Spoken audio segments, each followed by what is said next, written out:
2047 చాలా స్పష్టంగా 15% year on year growth rate పెట్టుకున్నాం. అదే సమయంలో $2.4 ట్రిలియన్ మన జిఎస్టిపి ఉండాలనుకున్నాం.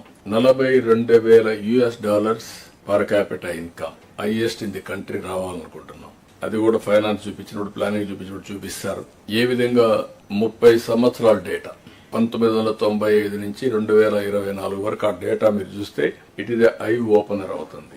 ఆ రోజు ఆలోచించిన విధానం కన్సిస్టెంట్ గా ఫాలో అయినటువంటి పాలసీస్ అన్ని ఎక్స్ట్రాడినరీ ఫలితాలు వచ్చాయి.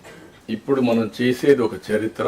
ఆ చరిత్ర ఇప్పుడు కాదు, రాబోయే రోజుల్లో భావితరాలు మనం గుర్తుపెట్టుకునే విధానంగా ఉంటాయి. అయితే ఇక్కడ దీర్ఘకాలంలో మాట్లాడుతూ షార్ట్ టర్మ్ లో మనం మర్చిపోతే కష్టం. ఈ ఇయర్ నుంచి మీరు ఆలోచించాల్సింది, ఈ ఇయర్ మీరు ఏం చేయబోతున్నారు. 1 ఇయర్, ఫస్ట్ ఇయర్ లో ఒక 2-3 నెలలు లేకపోయినా ఫస్ట్ ఇయర్ వీఆర్ కంప్లీటింగ్. అక్కడి నుంచి 25, 26 మన బడ్జెట్ ఒక వినూత్నంగా ఉండాల్సిన అవసరం ఉంది. ప్రజల ఆస్పిరేషన్స్ ని ఫుల్ఫిల్ చేసే విధంగా ఎవ్రీ డిపార్ట్మెంట్ మీరు ఆలోచించాలి. అదే సమయంలో ప్రతి ఒక్కరు కూడా క్లియర్ గా మీ గోల్స్ ఏంటి. కొన్ని డిపార్ట్మెంట్ జిఎస్టిపి కాంట్రిబ్యూట్ చేస్తున్నాయి, కొన్ని డిపార్ట్మెంట్ రెవెన్యూ కాంట్రిబ్యూట్ చేస్తున్నాయి, కొన్ని డిపార్ట్మెంట్స్ మానవ వనరుల అభివృద్ధి కోసం కష్టపడుతున్నారు, కొన్ని డిపార్ట్మెంట్ వెల్ఫేర్ చేస్తున్నారు, కొన్ని రెగ్యులేటరీ ఉన్నాయి. అందుకే సబ్జెక్ట్స్ కూడా అదే మరి డివైడ్ చేశాం మేము. కాబట్టి అవన్నీ కూడా మనం ఇక్కడ మాట్లాడుకున్న తర్వాత మీకు క్లారిటీ రావాలని కోరుకుంటున్నా. అందుకని ఈ రోజు మనం గ్రామ, మండలం, కాన్స్టిట్యున్సీ ప్రణాళికలు కూడా తయారు చేసుకుంటున్నాం. అక్కడి నుంచి కూడా, ఎందుకంటే కొన్ని ప్రాంతాలే అభివృద్ధి అయ్యి మిగిలిన ప్రాంతాలు అభివృద్ధి కాకపోతే అది కూడా కరెక్ట్ కాదు. దాన్ని కూడా ఏం చేయాలో చేయడం.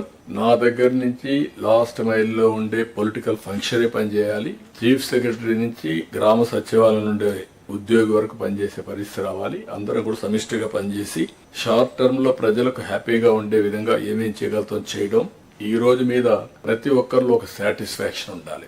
రేపటి మీద ఒక భరోసా, మళ్ళా భవిష్యత్తు బాగుంటుందని ఒక ఆశ ఉండాలి. ఈ రెండు ఉంటే తప్ప సాధ్యం కాదు. అల్టిమేట్ గా తెలుగు జాతి అనేది ప్రపంచంలో నెంబర్ 1 చేయాలని నా సంకల్పం. నేను ఇక్కడుండే అందరిని కూడా కోరుతున్నా, అది ఎన్డీఏ సంకల్పం. నేను గాని, మిత్రుడు పవన్ కళ్యాణ్ గాని, అదే మరిగా మిగిలిన బీజేపీ గాని అందరం కూడా అదే ఆలోచిస్తున్నాం. అందుకని మీరు చూస్తే ఇండియన్ పాలిటిక్స్ లో కూడా పెను మార్పులు వచ్చాయి. మాటలు చెప్పే వాళ్ళందరూ చరిత్రలో కనుమరుగైపోయే పరిస్థితికి వచ్చారు. ఎవరైతే యాక్షన్ లో చూపిస్తున్నారో వాళ్ళు సర్వే అయ్యే పరిస్థితికి వచ్చారు. రాబోయే రోజుల్లో ఇంకా కూడా దీనికి మీరు చూడబోతారు. ప్రజల్లో అవేర్నెస్ పెరుగుతుంది. పెరిగినప్పుడు పర్ఫార్మెన్స్ ఇది క్రైటీరియా. ఎవరైతే పర్ఫార్మ్ చేస్తామో వాళ్ళకు మనుగడ ఉంటుంది. కానీ ఇక్కడుండే ఆఫీసర్స్ కూడా నేను కోరుతున్నా, మనందరి పైన ఒక హిస్టారికల్ రెస్పాన్సిబిలిటీ ఉంది. మీరు ఆఫీసర్స్ గా, మేము పొలిటికల్ గా, మేము 5 ఏళ్లకు ఒకసారి మళ్ళీ మేము మ్యాండేట్ తీసుకున్నా. ఇక్కడుండే ఆఫీసర్స్ పైన ఒక బాధ్యత ఉంది. One of the best service IAS, cream of the society. You got this opportunity. ఈ రోజు ఇక్కడుండే మంత్రులకి ఇంతమంది ప్రజల్లో ఎంతమందికి అవకాశం వస్తుంది. ఇక్కడుండే ఆఫీసర్లకి ఈ స్థాయిలో రావడానికి ఎంతమంది ఆఫీసర్లో మీరు ఈ స్థాయికి వస్తారు. ఈ 2 విషయాలు మనం గుర్తుపెట్టుకోవాల్సిన అవసరం ఉంది. అనునిత్యం మనం సమీక్ష చేసుకుంటూ మనం అనుకున్న లక్ష్య సాధన కోసం రీడెడికేట్ కావాలని, దానికి కాన్ఫరెన్స్ ఉపయోగపడాలని మనస్ఫూర్తిగా ఆకాంక్షిస్తూ మరొకసారి I wish all the best for all of us, including me and state. Thank you, Ananda.